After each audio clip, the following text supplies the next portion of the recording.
আচ্ছা, গোলকের 16 দাগে 3। একটি নিরেট অর্ধগোলকের সমগ্র তল ক্ষেত্রফল এবং নিরেট গোলকের বক্ষতলের ক্ষেত্রফল সমান।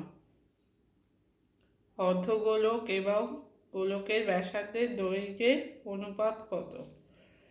তাহলে অর্ধগোলকের সমগ্র তল ক্ষেত্রফল হচ্ছে 3πr², গোলকের বক্ষতলের ক্ষেত্রফল হচ্ছে 4πR²।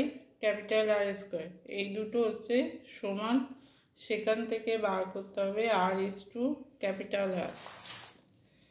তাহলে এখানে হবে 3-এরটা 3πr² সমান হচ্ছে 4πR² সমান 4πR²। তাহলে এখানে পাই কাটবে, R² তলায় স্মল r এর তলায় R² নিয়ে আসতে হবে। তাহলে এখানে এদিকে 4 যেমন আছে থাকবে, তলায় 3 যাবে, 4/3।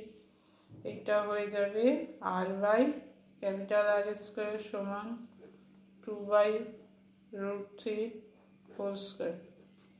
স্মল r/R সমান 2/√3। অতএব স্মল r/R সমান হচ্ছে 2/√3। 4-এরটা একটি নিরেট গোলকের বক্ষতলের ক্ষেত্রফল হচ্ছে S, আয়তন V হলে S³/V² এর মান কত? 4-এরটা বক্ষতলের ক্ষেত্রফল S, তাহলে S সমান 4πR²।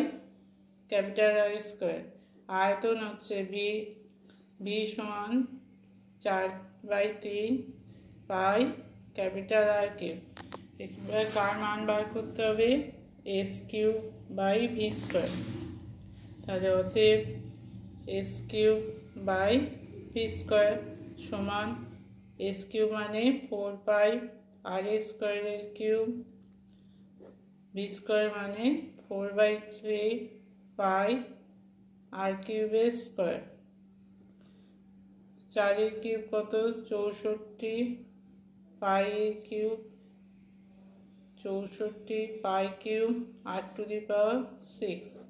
এখানে হবে 4² 16/9 π² R⁶। R⁶ কাটবে, 64 16/9টা লেখা যায় 9/16। π² π³ কাটলে হচ্ছে পাই। তাহলে 64 × 9/16 × পাই, 16 দিয়ে কাটলে হবে 4, 4 9 হচ্ছে 36 পাই।